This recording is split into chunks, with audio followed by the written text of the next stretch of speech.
Joining us now is Jamil Jaffer. He's the founder and executive director of the National Security Institute. He's also a former counsel to former President George W. Bush. Jamil, always good to see you and good morning to you.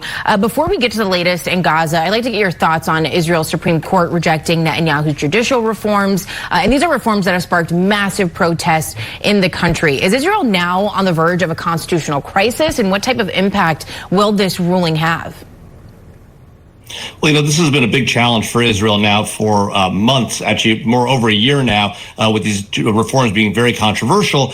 So there's been something of a constitutional and political crisis in Israel, even prior to the Hamas terrorist attacks. In large part, the country's come together. There's something of a unity government that's been formed with Benny Gantz coming into the government as defense minister. And so it looks like, at least for now, that government will continue to hold. The Israeli Supreme Court taking action against judicial reforms simply means that they won't be able to go into effect. It's likely the country will remain politically together, but it does raise a question of what happens next down the road as this war, if it does come to an end in the near future, what will happen politically inside of Israel. Turning back to Gaza now, what does this troop drawdown by Israel look like in practice? And can Netanyahu still achieve his goal of destroying Hamas with fewer troops on the battlefield?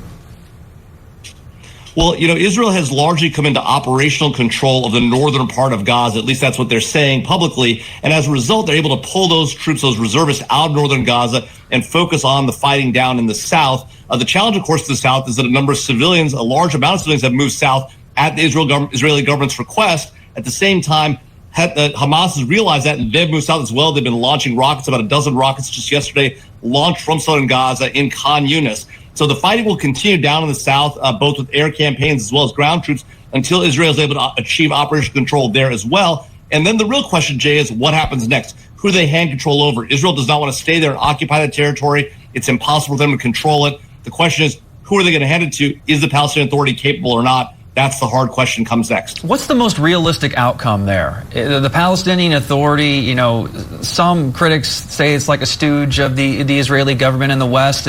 Does it have any realistic shot of actually bringing Gaza together or rebuilding what is now a devastated territory? Well, there aren't a whole lot of good options, right? Hamas obviously is an untenable option. They were never a tenable option. They're a terrorist group and have been since the 90s here in the United States. So the only option is the Palestinian Authority. Now, whether the Palestinian people believe that it's a stooge of the Israeli government, the reality is that the Palestinian Authority has to work cooperatively with the Israeli government to provide for the kind of security that both they and the Israelis need, and to continue to get support from Western governments as well as Israel itself.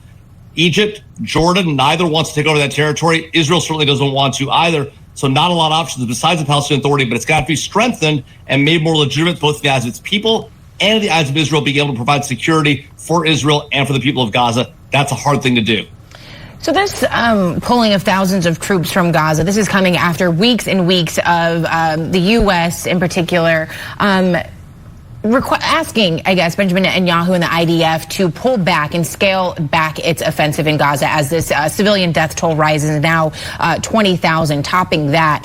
Is that decision because of that mounting pressure for so many weeks, or do you think that it was on the IDF's own call? Because at some point, people are saying, the president is going to have a hard decision to make soon as we're continuing to fund Israel in this, and they haven't necessarily been heeding the advice or the request of the Biden administration. Yeah, look, Alice, I think the key to this operation is Israel realizes that civilian deaths don't benefit Israel. It harms it in the public opinion, makes it harder for us to prosecute that war, and it benefits Hamas because it creates sympathy for Hamas itself. And so as a result, the Israelis have been seeking to minimize civilian casualties. Obviously, they're higher than anybody could have wanted, and yet here we are. And so Israelis are realizing they're going to have to pull back somewhat. I don't think it's pressure from the United States, but a realization that they've now achieved operational control. They've achieved their key objective in the north. The question now is, how do you take Hamas leadership out in the south as they've moved south with all the civilians there? That's a much more difficult question because, of course, Israel asked civilians to go south, and now they've got to take out Hamas that's there now as well. Is there anything that Israel can do that will cause the U.S. to break ties as far as that goes, funding, the financial aspect of it?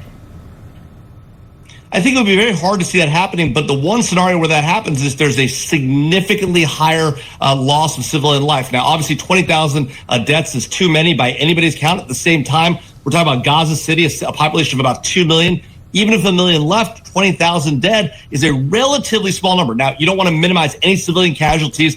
War, you're trying to avoid civilian casualties. But of course, Israel's tried to prosecute a war that's not killing civilians, but they're in a very tough position politically with the United States as well. So if there are significantly more civilian deaths in the South where there are a lot of civilians, that could make it harder for the U.S. to gain support in Congress, for the president to gain support in Congress for further funding. It can be easy to become numb to the mounting civilian death toll just based on the drumbeat of war. If we are having this conversation on January 2nd of 2025, are we still talking about this war? You know, that's a really hard question to answer, Jay. I mean, you know, I doubt that this war will be continuing in a year from now. I think that Israel is looking to achieve its objectives as fast as possible, get this thing done, and move to the next phase. You see them already drawing down troops to the north. It's taking them about 3 months to get to that point, right? You can imagine the situation in the south will be tougher. So I doubt this war is going to go on for another year. But of course, if Hamas continues to conduct terrorist attacks, if Hezbollah intervenes in the north, as they have at some level, we've just seen recent Israeli strikes against Syrian army and Hezbollah positions in the north as well, that could change this conflict in a significant way. And of course, the wild card on all this, Jay, is what's going on off the coast of Yemen in the Red Sea with the Houthi rebels pretending like they're supporting Hamas, right, but acting for their own cause as well, trying to draw the U.S. into a fight there as well, with international shipping being threatened there. And really quick, before we have to let you go, we have about 30 seconds left. Does Benjamin Netanyahu survive this? We saw that memo that came out that said that they knew about these attacks a year before they happened. The Supreme Court judicial reform ruling that we were just talking about. Politically, does he survive this after all is said and done? I think Netanyahu survives through the fighting of this war. The question is what happens after that. That's a much harder question. It's going to play into the questions of judicial reform, the Supreme Court ruling that you just talked about, as well as how this war gets prosecuted and what happens next, how many of the hostages get returned. That's an impossible thing to judge from here. I think it's hard for anybody to predict that. But at this point, I think Netanyahu does make it through with this coalition government, at least through the end of this conflict. All right, Jamil Jaffer from the National Security Institute. As always, thank you for your time and your expertise. We appreciate it. Thanks, Alex. Thanks, Jay.